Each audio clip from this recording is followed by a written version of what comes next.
आवाज के जादूगर और सुरों के सरताज मोहम्मद रफी के देश विदेश में करोड़ों प्रशंसक हैं। 1940 के दशक में अपने गायन सफर की शुरुआत करने वाले रफी साहब कई दशकों तक भारतीय सिनेमा के सबसे लोकप्रिय पार्श्व गायकों में शामिल रहे।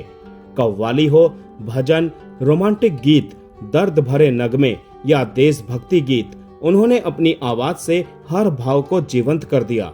यही वजह है कि उनकी गायकी आज भी उतनी ही ताजा और लोकप्रिय है जितनी अपने दौर में थी। रफी साहब की गायकी सिर्फ हिंदी फिल्मों तक सीमित नहीं रही। उन्होंने अपने फिल्मी कैरियर में करीब 26 भाषाओं में गीत गाए।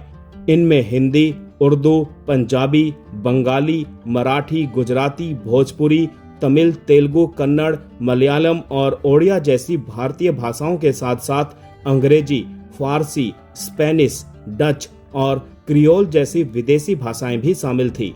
दिलचस्प बात यह है कि उनकी कुछ विदेशी भाषा की रिकॉर्डिंग्स हिंदी फिल्मों के लोकप्रिय गीतों की धुनों पर आधारित थी। उदाहरण के लिए फिल्म गुमनाम के मशहूर गीत हम काले हैं तो क्या हुआ दिल वाले हैं की धुन पर उन्होंने अंग्रेजी गीत the sea I love is record किया था। वहीं फिल्म सूरज के सदाबहार गीत बहारों फूल बरसाओं की धुन पर उन्होंने अंग्रेजी गीत although we hail from different land भी गाया। आज के दौर में ये सामान्य सी बात लग सकती है, लेकिन उस समय ना तो इंटरनेट था, ना गूगल और ना ही सोशल मीडिया। ऐसे दौर में किसी भारतीय गायक का अलग अलग देशों की भाषाओं में गीत रिकॉर्ड करना इस बात का प्रमाण है कि रफी साहब की लोकप्रियता और उनकी आवाज की पहुंच सीमाओं से कहीं आगे तक थी।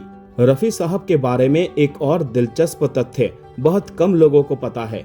फिल्मों के अलावा उन्होंने कुछ विज्ञापनों और सरकारी परियोजनाओं के लिए भी अपनी आवाज दी थी। इनमें सबसे चर्चित jingle Burma Shell oil company के लिए गाया गया था। 1950 के दशक में रिकॉर्ड किए गए इस जिंगल को रेडियो पर प्रचार के लिए प्रसारित किया गया था।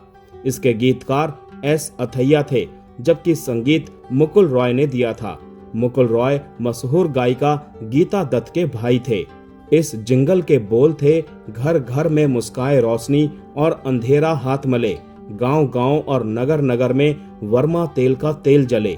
रफी साहब ने इसके अलावा भी कुछ सरकारी अभियानों और चुनिंदा ब्रांड्स के लिए जिंगल्स रिकॉर्ड किए थे। हालांकि उनकी पहचान हमेशा फिल्मों में गाए कालजयी गीतों से ही बनी रही।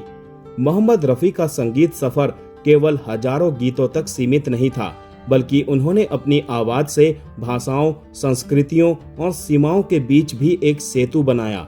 यही वजह है कि उनके गीत आज भी नई पीढ़ी उतनी ही रुचि से सुनते हैं जितनी उनके दौर के श्रोता सुनते थे। रफी साहब केवल एक गायक नहीं, बल्कि भारतीय संगीत की एक ऐसी विरासत हैं जिनकी आवाज समय बीतने के साथ और भी अमर होती जा रही है। तो दोस्तों, आज का ये वीडियो यहीं समाप्त करते हैं। मिलते हैं नेक्स्ट वीडियो में। तब तक के लिए आप सभी को tata bye bye, take care.